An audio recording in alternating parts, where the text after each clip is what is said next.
B. I will give you 3 guesses where we're headed today, and the first 2 don't count. Disney World. Yep, that's exactly right. We're going to visit Mickey's Distillery. I get ears. You get yours. I get yours. He's known for his top-tier bourbon production. He is. Absolutely. The mouse is my favorite. I love the mouse. The mouse is a cutie. I think his ears are more rounded. How was I supposed to know where you were taking me? Your brain operates on a different frequency than mine, to say the least. B. As I have frequently had to remind you, this is a bourbon show. I'm gonna walk you through this. Where does most bourbon come from? Corn. What? I should have known how to be specific. It's like dealing with a 12-year-old. What state does most bourbon come from? Kentucky. Ding, ding, ding. And now, even more specifically than that, within Kentucky. Bardstown. He nailed it! We have a winner. Finally. Do I still get ears? Yeah.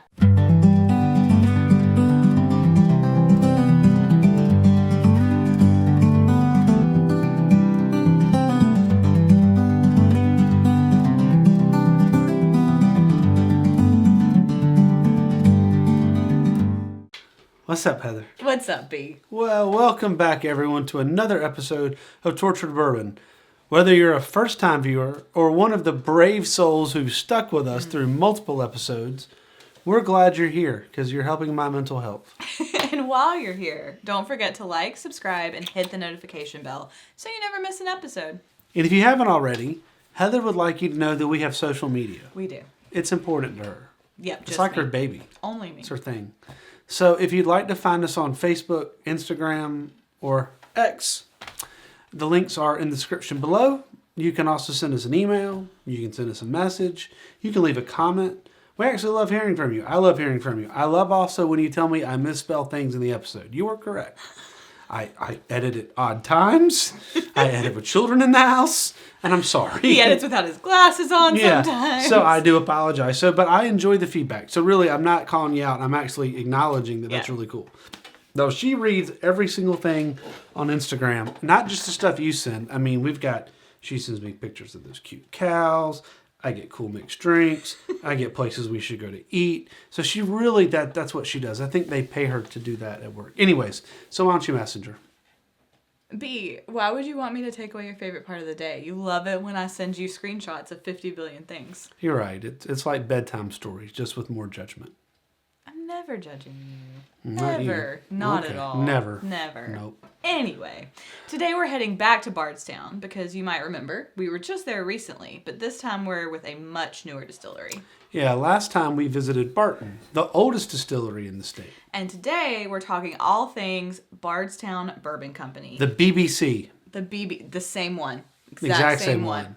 So now we're going to have profiled one distillery from your era and one from mine. If you were as funny as you think you are. Oh, I'm funnier.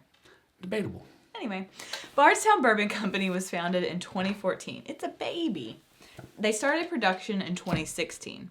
It remained privately owned until 2022, and then it merged with Green River Distilling under Pritzker Private Capital. We've talked about Bardstown before. In fact, we highlighted the Bardstown Bottled and Bond on our Bottled and Bond battle, and we've also done 2 Rye Series episodes. Yes, and didn't we include the weeded in our weeded episode? We've done yes. Yeah. So we've tasted some of these on occasion, but we've never done a deep dive into Bardstown themselves. Now they have a unique approach which embraces both traditional bourbon making and modern blending techniques. They collaborate with other brands and source very unique barrels. They do. What was really fascinating in learning about them is that they have their hand in everything you could kind of have your hand in the bourbon world, which I thought was really interesting. They actually have a custom distillation program where they produce bourbon for other brands. Mm-hmm. So basically you order from Bardstown and they make it for you. And I mean, these are well-known clients like Jefferson's, Bell Mead, and High West. Mm-hmm. So I mean, these are big names. Their facility is state-of-the-art, ultra-modern, sleek, and efficient. They use very advanced technology. They do a ton of data tracking and optimized production. Yeah, they're also incredibly, which we know you love, they're very, very transparent on their mash bills, on their sourcing, and on their blending. most of it's on the bottle, and Yep. what's not on the bottle is on their website. Yeah. So they give a real, and we've talked about this before, they give a real farm to table, grain to glass vibe. They also even have apparently a really great restaurant in their distillery. Yeah, and I find it interesting that they blend this technology approach with that grain to glass piece. It's so interesting. Yeah, because when you think grain to glass, you expect to see like this old farmy house. Well, you expect Joanna Gaines' shiplap on the wall. Yeah. And I find it so interesting, and their bottles reflect this, in my opinion, and this is usually something you bring up, because all of the bottles have this kind of farm motif on the back. It's either a tree, or it's wheat, or corn stalks, but then the front labels are very sleek. And extremely clean. And I think that's really epitomizes their whole brand. Yeah. And that's what the distillery looks like too. Yeah. Now they're like this new wave of innovative distilleries. They're collaborative. They're pushing bourbon forward, and they're shaking tradition up a little bit, but they're still respecting it, because at the end of the day, there are very strict rules around bourbon. Mm-hmm. So they're still having to work within the parameters, but they're bringing up some interesting offerings, and quite frankly, I've never had one that wasn't at least hush your mouth. Me either. We have yet to be disappointed, and I don't think it's just us. They've kind of made a name for themselves in the bourbon world, and they're a pretty hot commodity right now, getting a lot of praise, and they do a lot of cool things. Now, they have 4 main release series. They have the Fusion series, which is blending their whiskeys with older bourbons. They have the Discovery series, which is blending well-aged, high-quality bourbons from other distilleries. They have the Origin series. Now, that's their first 100% in-house distilled bourbons, released in 2023. Then they have their Collaborative series and limited editions, which are partnerships with other brands and have unique barrel finishes. So tonight we're tasting 3 bourbons from the Origin series, and spoiler alert, Bardstown is going to be a two-potta. Yeah, so we're doing this is part 1. 3 of the true Origin series tonight, and then on our next episode, we've got one that is an Origin, but it's a unique Origin, and then we've got a collaborative. Series, so we're really excited. So we're going to start with the Origin Straight Bourbon Whiskey, which I guess if you wanted to say there's a foundation, this is the foundation. Yeah. All right. It's aged 6 years at 96 proof, and it comes in around $45. It has a mash bill of 60% corn, 36% rye, and 4% malted barley. So it's a decently high rye. Yeah, I think that most people would say this is a high rye. Yeah. We would be most people. We are. So you ready to smell it? Tyler, we're starting from this side, so you're welcome. All right. So B, on the nose, we should get a blend of apricot, orange blossom, and mint. Uh-oh. Resting on caramel, nutmeg, and rich oak. Now, just for point of clarification, our starter tonight was Middle West Wheat Michelin Reserve. Mm-hmm. And we kind of started with that because I find it to be a good base. It is a good base. Yeah, it's not too rye. Obviously not. It's wheated, but it's not highly spicy. But it's got a nice clean palate. It's pretty mellow. Yeah. Yeah. Clean's a good word. Yep. Orange blossom, I get. Yeah, I was about to say the same thing. It's like a citrus floral. Yeah, and where I continue struggles, we've decided to put the tasting notes up there and see what we can find because we think that's good for our experience level. I'm still waiting to get to the point where I'm going to go, orange blossom. I'm just not there yet. We can do that with more than we used to be able Absolutely. to, but we're still not to where we would pick out apricot or orange blossom. But the cool thing is, if you'll keep watching, you'll watch us grow. I'm growing out. I'm growing, I'm just growing. But your hair's not. Thanks. He had earned that comment. It's a true story. Yeah, he definitely did that. He definitely did that. Thank you, Thunder from Down Under. You're welcome. So what are we looking for on the palate? You tell me. Oh, okay. We should look for waves of cinnamon and vanilla with a bold, lasting finish. I'm into bold. I like bold. You've been bold, on the bold baby. lately. All about the bold. Just don't step over the line before the free throw shot. All about that bold. Got jokes. It's a bold move, Cotton. Mm-hmm. Let's see how it ends up. It doesn't end well. Spoiler alert. So I can tell this is a high rye. Yeah, I was about to say that's high rye. It's high rye. Absolutely. It is high rye. I think, by the way, I have to point out that I've got you saying rye like a Western North Carolinian. Rye. That's all my fault. Rye. Oh, your fault. Rye. Rye. Western North Carolina. Gotta lengthen those E's. Rye. Rye. It's like light and right and bright. This is a high rye. I got it. I do get the cinnamon, and Yeah. I would, the term cinnamon and baking spice becomes depending on who you read. And if you go buy a baking spice thing, sometimes it has cinnamon. Sometimes it does it have doesn't, cinnamon.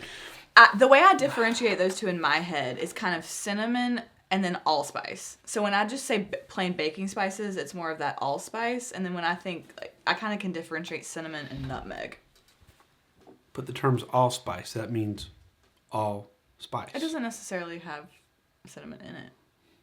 Then why is it called allspice? Shouldn't it be called has other all spices. but cinnamon spice? Well, it does have every spice in the world in it. Then it's not allspice. Take it up with whoever named it allspice. That wasn't my fault. And it wasn't the millennials either. No, I know. That was named allspice before The vanilla us. I get, and it is bold. And I would say that this is for if this is your release's Base level. Wow. You gonna be alright. You're gonna be all right because it is not a dog. No. It's just not. And you taste the grain, but in a good way. Yeah. I actually get the vanilla towards the end, which is a little interesting because normally I get vanilla up front. I hear what you're saying with the cinnamon. Mm. It's pleasant. You get a little. It's a cinnamon spice. Like we said, you get a little heat from the rye, but it's not overwhelming. No, and it's actually so the cinnamon is on the tongue and on the top of the roof, and then there is no. It's warming, but it's not burning. Agreed. It's very pleasant. And Absolutely. it has a great mouthfeel for 6 years. So I find it I'm interesting. I'm just a Bardstown nerd. So, spoiler alert, all their Origin Series are 6 year because it obviously, and I find it interesting because they didn't start production until 2016. And then this was released in 2023. So I find it interesting that they chose, because a lot of places will do 4 year to get it out the door. And I would love to know their reasoning behind saying, no, we want to wait that 2 more years and release it at 6. Somebody had cash? Probably, but you know what I mean. A lot of them do 4 years as their first. Absolutely. And so I thought it was interesting when I was researching that this one they waited 6 years. Yeah, I mean it's kind of like we're going to look at New Riff at some point. We've kind of gone absolutely in will. and out, but they started with a source that they got from somewhere else, but they let people know it. They put it up front. No, this is what this is okay. Bardstown This did is not too. this is not ours. But even they said okay. They were kind of risky because they said, "Look, we're going to do 4 years, but we're going to do 4 years bottled and bond. We're gonna level up. we're gonna level it." So I mean, when we're talking about we're not going to release our own brutal 6, I think that's well. And I think it's they have some very savvy business folks working for them. So what are we going to rank? Hush your mouth. Hush your mouth. Heart. I mean. One day I'm going to come in here and B's not going to know it, and I have to switch up our rating scale with all millennial rating terms. That'll be the day that we take this off the wall and we close it all down. Anyway, all right. What do we got next? We have the Origin Series Bottled and Bond. If y'all want to know everything there is about Bottled and Bond, B and I did about 472 episodes. That's true. What was it? 6? How many was it? It was at least, 12? Oh, yeah. 10.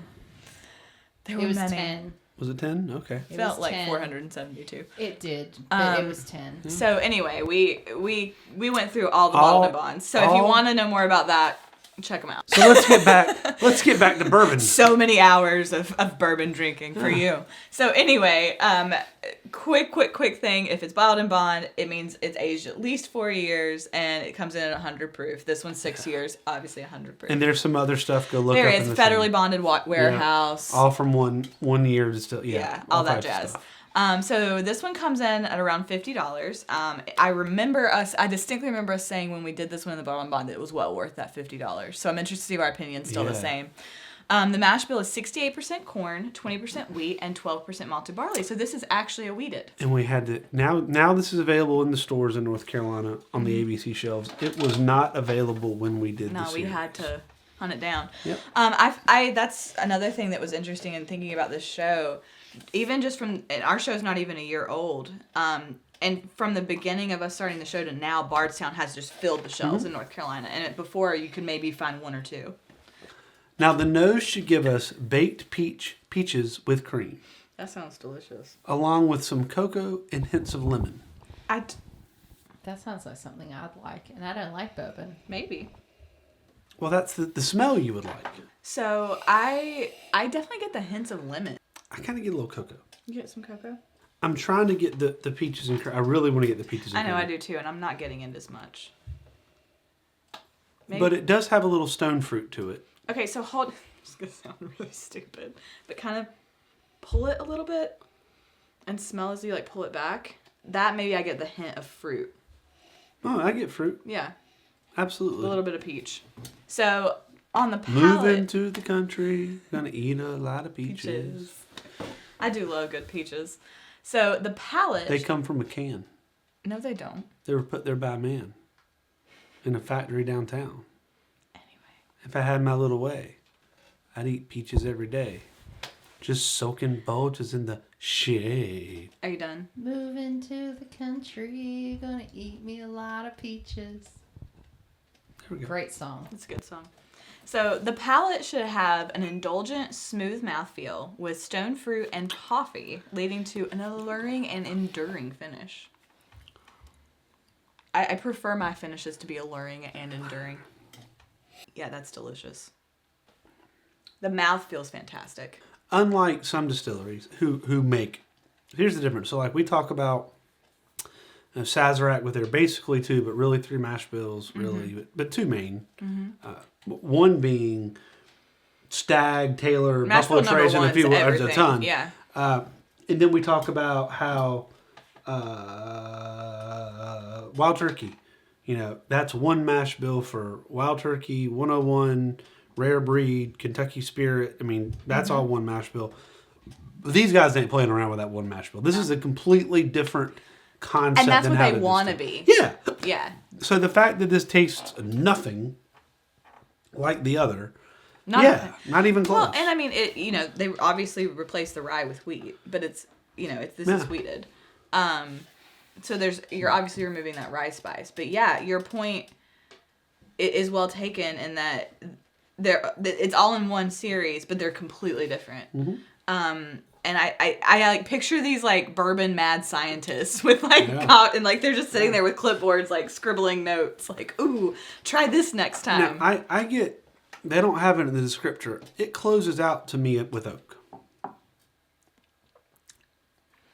Like, Yeah. I can kind of taste the barrel at the end. Yeah, I would give you that. The toffee, I get, it does have a smooth mouthfeel. It's not a caramel bomb, though.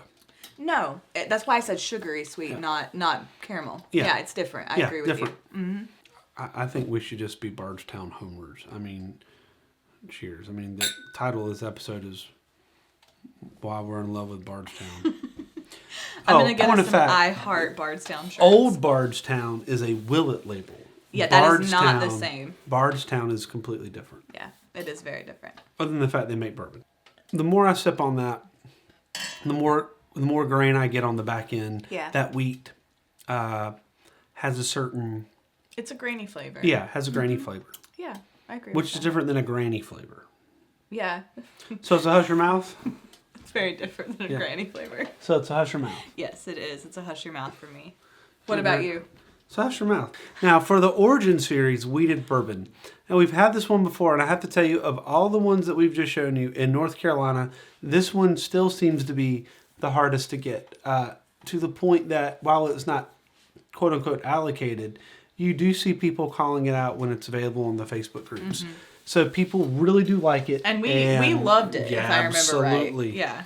Now, it does not disappoint. It is 6 years old. Guess what? They've all been 6 years old. We told you they were all 6 years old. We're going to tell you that one more time.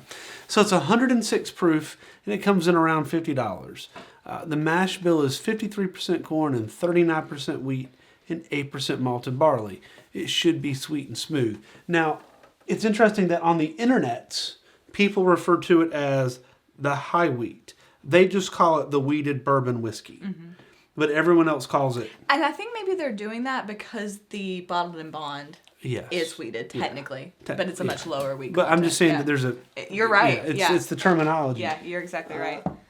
So, but it's and it has, and you notice the color sometimes of things. I think that they picked a very good color to be wheated in terms of their labeling. Oh, that was clearly on purpose. Yeah, they rocked that out. It's very amber waves of grain. Very amber waves of grain. And it's the darkest in color of all three. Yeah. It's the most amber and golden. Yep. So on the nose, we should get more apricot. Creme brulee. I'm not there yet. We're supposed to get ripe apricot I remember. and lemon resting on leather and creme brulee. I think that's a little exaggerated. You think? Yeah. You think? I'm just picturing this creme brulee with a leather cloth over it with a lemon and an apricot just sitting on top. Yeah, the pretend we're here to take the pretentiousness out of bourbon. We love Bardstown, but you are pretentious in some of these writings. I get the lemon. Yeah. Now I don't know if it's resting on leather. I think it might be more leather adjacent. Leather adjacent. Maybe the lemon's wrapped in the leather. Yeah. Maybe the lemon was used. Don't you have to soften leather? Yeah. Yeah, maybe they used the lemon. The worst smell ever. So in the ancient country of Morocco, there is the ancient city of Fez. Mm-hmm. Fez was old when Christ walked the earth. Yes. Fez is old. I'm familiar. Right? And if you've ever seen Jim Cotta or any of those horrible movies from the early 80s that are taking place in these ancient cities where random Americans are going who are good at jiu-jitsu to fight people, they're basically filmed in Fez. And the walls and the homes are made of what looks like sand compact. It's very biblical in that regard. And you can put one hand on this side of the street, one hand on this side of the street, and you're touching every home. And it's a gated city, has an old gate. There's a gate entrance you go through. But there's a smell as you're approaching it. And you're just thinking, okay, this is just old and we're in the desert. Just old and you get closer and it's like, this is old in the desert and it's rank. And you're getting closer and you're like, man, this makes Juarez, Mexico smell fantastic. What is going on here? And let me tell you something, that's a smell. Well, you eventually climb up to the top of the homes. And when I say that, they're those old, these are these old, I don't know what the architecture is called, but they're the stacked homes. That I know what you're talking about. Yeah. They look like condominiums, but they're not condominiums. No, but right? it's like there's a term. Yeah. It's like they're. But they're I know what you're talking. Like in Latin. Yeah. Yeah. So you get to the top of Aladdin, and the whole center of Fez is an ancient outdoor leather tannery, and they're tanning leather in the ancient way of however you do that, which means they're killing camels in the desert and whatever, and they're bringing it back here, and they're leather tanning right there in the open, when it's 100 degrees at 6 a.m. And there is no air conditioning. There's not even running water. So there's definitely not air conditioning. And that smell will never get out of my nose. I will It's there forever. And this is before I had sinusitis surgery. So it was going Maybe that's up. what causes your issues. So it is by far. So when they say the smell of leather, I don't know You're like that's all, for some people that's pleasant. It's like a nice polo leather coat, Right, or it's or like new a nice Gucci belt. handbag, or there's all types of leather that we think of. Yeah. When it starts, soft when leather it jacket. starts in the Sahara, in the gateway of the Sahel or the Sahara in Morocco, and it smells like death 5 times over left out to rot. To then stew. To stir it, yeah, Oh, and God. change colors. I gotta tell you, It's a bad smell. That's not it. Yeah, it makes a Saturday morning in a fraternity house smell like heaven. Oh, God. Then that's really bad. So the creme brulee I get here. So Fez, the moral of the story is Fez did not smell like creme brulee. No, it did not. All right. So on the palate, we should get oak and pastry, leading to a lightly spiced, full-bodied finish. You've been dying to taste it. Beats the hell out of Fez, I gotta tell you that. They should make that their tagline. So No offense to Fez. oh no, I mean everyone should visit there once. You get oak up front, which is interesting to me in a wheated. You do get oak up front. I was thinking the same thing. Now, you don't get the the tannin of a 13-year, something like that of oak. No. But you do get a taste of this barrel. So somehow the wheat and that barrel interact very well together. Mm-hmm. I don't know. It is light, and that's interesting. You Lightly get spiced. oak up front, but then you get light in the back. Where usually you get, to me, I think usually you get that reversed. It's usually flipped. Yeah. That's what this meant. Yeah. Flipped. And it does have a full-bodied finish. And there is a little bit of a spice at the end, but it's pleasant. Do definitely get the oak. I don't know if I get pastry, but in the middle I do get a little bit of sweetness. I want to blind this against Weller. I want to blind it against Weller Sweet 12? Wheat. Yes, I want to bring. You wanna bring it with the big I want to boys? bring the big dogs out, and I think we're gonna pick it. We might. We very well might. I mean, it is. Bring me a bottle of Pappy and put it on the barrel. I want to taste it again. Bring it. Really. I really want you to bring it. Yeah, for real. Bring it. The 23-year. But bring it and put it on the barrel. Bring it right now. This is $50 and it's fantastic. It's delicious and well worth $50, which I think we said Yeah, last time. I went up to Youngsville and I said, "Do you do special orders? Well, we can try. How many do you want?" And I said, "Well, how many can you get?" They said, "Well, will we get some in?" I said, a minimum of 4 bottles." I said, "Just a minimum." Yeah. Oh, 100%. Yeah, Easy. I No said, brainer. "I just want it here." It's that No-brainer. good. It is, and it's so drinkable. But it's not overly mellow. No. Like it's complex enough to No. be interesting. Yeah, so we've talked about, we really love Sweet Wheat by 1792. Yes. But really, once you get past the cotton candy of it, it's fantastic, but it's cotton candy. It is. Yeah, I mean, it's not as full bodied. It's not as it's just not. This is actually kind of, it's bordering on, what's your favorite word? Complex. Oh, do I say it that way? Complex. Just like that. This comes as close to Cock of the Walk at $50 as you can come. Yeah, and I think that price point is actually what edges it into Cock of the Walk for me. So if we're gonna call it, I think we're calling it Cock of the Walk. so it cock-a-doodle-doo. Yeah, so I put this, when you talk about price point, when you talk about rare breed, I put it up with that. Yes. Yeah. And Price point. Yeah. Price point for quality, I think that's a good comparison. I mean, when you 100%. if you're doing that graph, when is Aaron coming back on the show? We need the graph because he would be right now. Aaron, because we need to see that, Yeah. that thing he was talking about Yeah. with quality versus Price. Aaron. Yeah. Aaron, we need you. We need you, bud. So I think it's I think it's Cock of the Walk. Cock of the Walk. I think all three. There's not a dud in the bunch. They're putting out quality stuff. They're interesting me because, number one, it's quality. The others are putting out quality with one distillate and varying it. Mm-hmm. They're banging out multiple distillates and banging it. So along with doing really cool collaborations, making stuff custom ordered for other people. Bardstown, please don't overextend.